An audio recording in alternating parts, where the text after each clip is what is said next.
Hey everyone, it's Strange Michael. I hope you're doing well today. Welcome back to another physical media haul. I think this is like number 6, number 5, something like that. Anyway, so I have 4 movies here. Well, really, I guess 3 movies and 1 TV show collection of episodes from back in the day.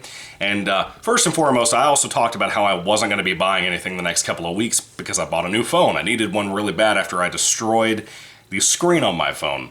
And I happened to be going to get a haircut the other day. And I drove through this one particular part of town and realized one of the pawn shops that I thought was gone for a long time now was still there. So I went into the store and walked around, looked at a lot of cool stuff, and I found actually 5 DVDs that I picked up because DVDs are super cheap right now at pawn shops.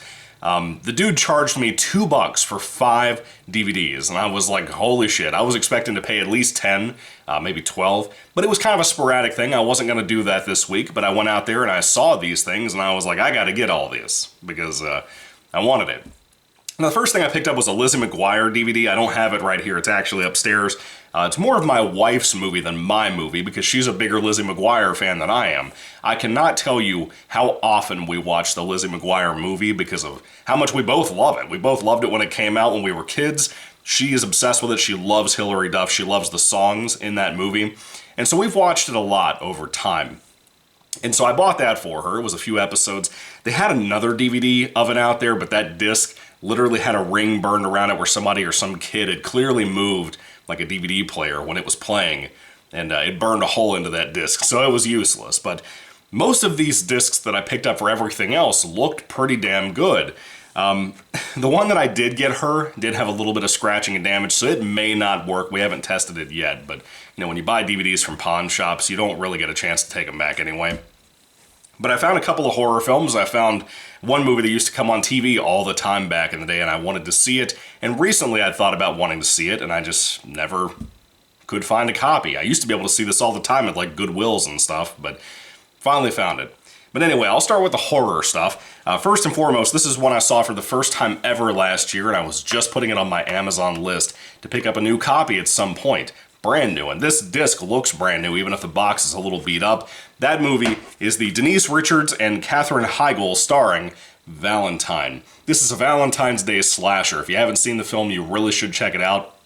I reviewed it on a different channel of mine, but this one is one that I plan on rewatching like this weekend along with My Bloody Valentine to review for you guys because I love both of those films. This and My Bloody Valentine will forever be my Valentine's Day horror obsession. I think this is way better than it ever deserved to be. It doesn't feel like a big budget movie at the time, but it's a fun watch. It has a lot going for it. It's well shot. It's fun. It has that post-Scream feel to it, but I still like it. And the Valentine's Day theme is fairly well used, in my opinion, in Denise Richards. Oh my god. Anyway, I'll put that right there. And then this is the OG original and in good condition for the most part on the disc itself, Creepshow. I'm not a Creepshow guy. I think many of you have heard me say that in the past on other channels, if you happen to be coming from those to here. I'm not a big Creepshow guy. Matter of fact, I don't think I've watched this movie since probably, probably 10 years, 12 years. It's been a long time. I saw Creepshow 2 one time. I've never seen Creepshow 3, but I did like the TV show. I do think that the Shudder TV show is pretty solid depending on the season we're talking about. I loved season 1. I thought the majority of that was really solid and fun. Season 2 was like half good, half rough. Not bad, but I think there was like 1 or 2 episodes that were pretty bad. Season 3 I remember not being a fan of, and Season 4 I thought was a lot better, so kind of improved over time, which is good. Creepshow. Wanted to check it out again, wanted to get it for my collection, because again, they don't make anthological horror movies anymore, really. And when they do, it's low-budget shit that sucks on Tubi, so I don't even bother half the time. But I did want to see this again at some point. It was cheaper to get it this way for 50 cents a movie. Actually less than that since I picked up 5 DVDs, but still. Creepshow. Looks pretty cool. What a great poster, man. George Romero and Stephen King. Now, this film is the one right here that I was talking about that kept showing up all over TV when I was a kid, and I caught maybe 15, 20 minutes of it at one point. I don't know how long it is, but it's considered a classic. I hear people still every once in a while, mention this movie, and I've always wanted to see it all the way through. Never really got a chance until now, I guess. This is a 2-disc full-screen edition. I assume a special edition with all the bonus features on that second disc. This is Tom Cruise in The Last Samurai. Now, I know this has that Great Wall Syndrome of random white guy goes to Asia and does whatever he does to save people. I don't know. I don't know much about this, but it sounds cool, it looks cool, and I like Tom Cruise. So, Last Samurai came out around the time I was born, I think. I think it was at least 99. I don't know. But it says it's 154 minutes, so it's bordering on that hour or 2 hour and 20 minute movie timeline, 2 hour and a half, something like that. I'm bad at math, sorry. But hopefully it's going to be good. I really hope it pulls through, and I'll review it, of course, as soon as I get around to watching it. I may try to hit up that one this weekend, too. I don't know. I'm currently working through like a collection of buddy cop movies and weird humor movies. Like in this particular set I'm referring to, there's actually the Stallone film with the lady from Golden Girls, the eldest lady from Golden Girls. It's called Stop or My Mom Will Shoot, something like that. I know people hate it, but I've never seen it. I just can't resist. I've got to see it. So anyway, moving along to the final DVD that I have here, out of the ones I actually have in front of me. This is from a show that I've loved when I was a kid. I hope it's as good as I remember it being. Remember when Disney was great? Remember when they were, especially in the late 90s, early 2000s, they had shows like The Sweet Life of Zack and Cody. I don't know how many episodes are on here. For all I know, it could be the pilot, it could be a couple of episodes, and that may be it.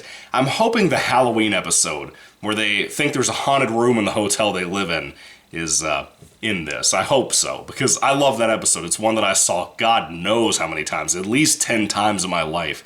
Sweet Life of Zack and Cody, in case you haven't seen it before, is a comedy sitcom from Disney at the time, early 2000s, I think 2002, somewhere in there, where these two twins, their parents divorce, and the mom becomes a singer at this huge, like New York City, I think it was, hotel. And they go there. It's called the Tipton Hotel. And they have friends like the girl who owns the hotel and so on and so on. I loved this show when I was a kid. It was one of my favorites of all time at the time. And it was awesome. And I was just shocked when I saw this. I didn't know there was a DVD for this. And I know there were DVDs for a lot of the shows like Even Stevens and whatever. But I didn't know this existed. So I'm really excited to have it. But that's the final one. Apparently, by the way, a couple of the episodes in here have the guest cameos from Zac Efron, I'm assuming right after High School Musical, which is crazy. That would have had to have been like 2004 or 5. It would have had to have been 2005. And Jesse McCartney is in it as well. But I'm really hoping that haunted hotel room episode is in this, because I really love that episode. It might be my favorite episode, and easily, like I said, the most watched episode I ever had of the show. But that's the 4 pickups / 5 pickups that I got this week. $2 for all of this stuff, man. Endless hours of entertainment. Cannot wait to delve into all of it and review it for you. But like I said, look out for reviews for some of this stuff here soon. If I can find a copy of Creepshow 2 at some point, I'll try to review those 2 movies. And then also maybe Creepshow 3, which comes on like Prime a lot and on Tubi sometimes. Sometimes Shudder as well. But I've never seen it. I have friends who absolutely hate it, that think it's horrible. So, I don't know. We'll see what happens. Anyway, that's the haul for this week. What did you guys pick up this week? If you picked up anything, are you going to pick up something next week? Let me know all that down below, too. Love to hear what you got and what your thoughts are on all of this stuff right here. This nostalgia bomb on some of this stuff. Anyway, thank you all for watching, guys. God bless you all. Have a good weekend, and goodbye.